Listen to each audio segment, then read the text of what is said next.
कनारी कहीं अरे लागे प्यारी दूसरे कनारी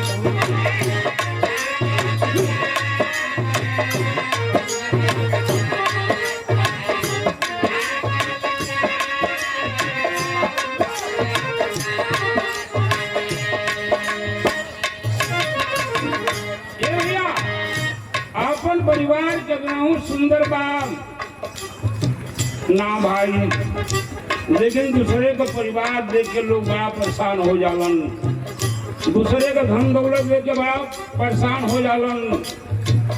ऐसा ना चाहिए। आपन कान बा, कोतर बा, नीक बा, जबून बा, काला बा, पीला बा, जो भी बा मालिक जोड़वा बना के भेज दे रहा हूँ बस भजा।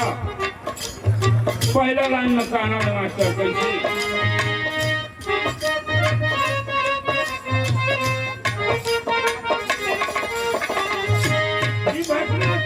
भाषा मोहित गिरजा रानी पाके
मोहित हो गए।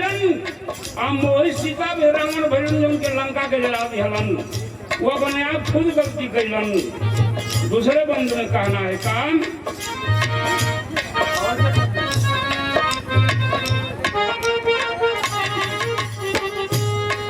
कि जेल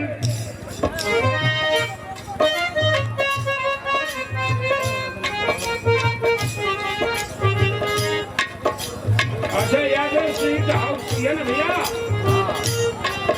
यादव स्ट्रीट हाउस यहाँ पर शुद्ध पनीर मिलता है। देखो का नाम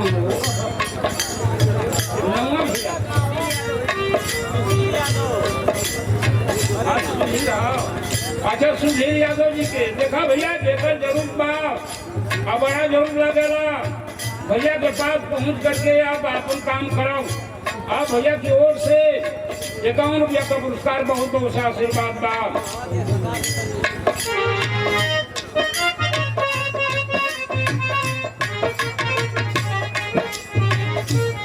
कि जे लुभाई लोगों करे धर्मवा नसाई,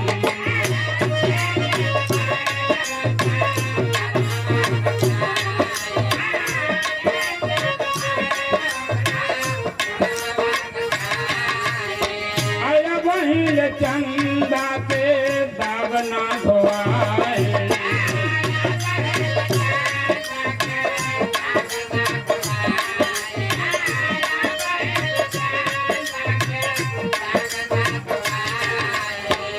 और कैले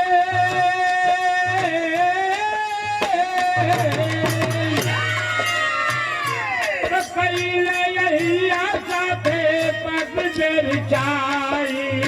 दूसरे कनार काहे लागे प्यारी, दूसरे कनार काहे।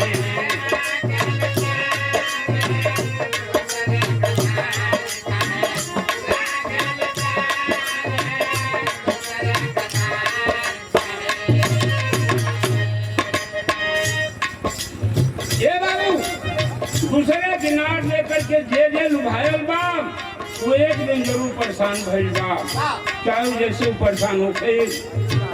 तीसरे बंधन कहना है क्या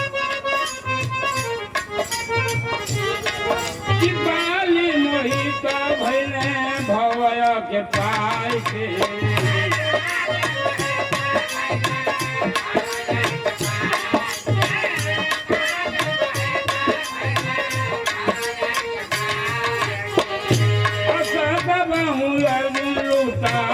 लुटा के जाए